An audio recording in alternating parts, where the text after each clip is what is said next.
Ma usun sellesse, et politseinikuks olemine tähendab tegelikult inimeste aitamist. Politseisse tullakse tööle sellepärast, et tahetakse aidata, ära hoida kuritegusid, liiklussurmasid ära hoida ja nii edasi.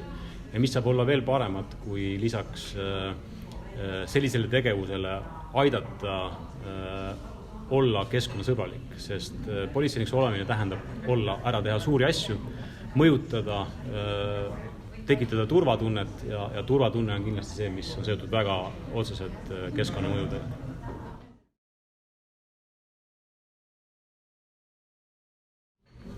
Ma arvan, täna ei ole küsimus mitte kellelgi, miks seda on vaja. Me oskame ka enam-vähem sõnastada vastused küsimusele, mida siis teha selleks, et olla keskkonnasõbralikum, rohelisem, aga üsna keerukas on juba mõelda, et kuidas seda kõike teha. Ja seepärast minu ootus Rohetiigri projektile on see, et me saame targemaks, et me kuulame oma partnereid, siin täna paneelis olnud väga ägedad organisatsioonid, Bolt, Alexela ja nii edasi, et neilt õppida häid nippe, aga samas ka saada seda tarkust läbi siis Rohetiigri Akadeemia, mis ongi ju selleks ellu kutsutud, et mõjutada inimesi, et nügida inimesi selles suunas olema veel keskkonnasõbralikum.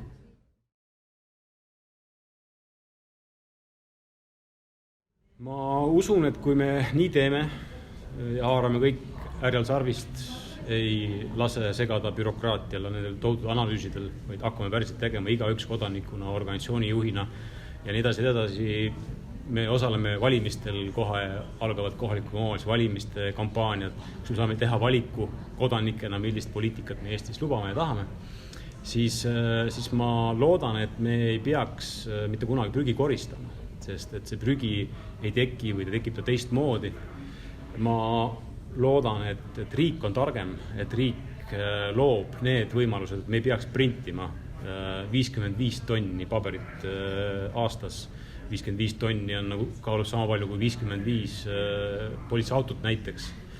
Ja me peaks omama sellist arhiivi, mis on 14 kilomeetrit pikk. Ja 14 kilomeetrit on täpselt sama suur maa kui laulupeo kaare alt siia Vabatõu muuseumisse. See on päris palju paberit.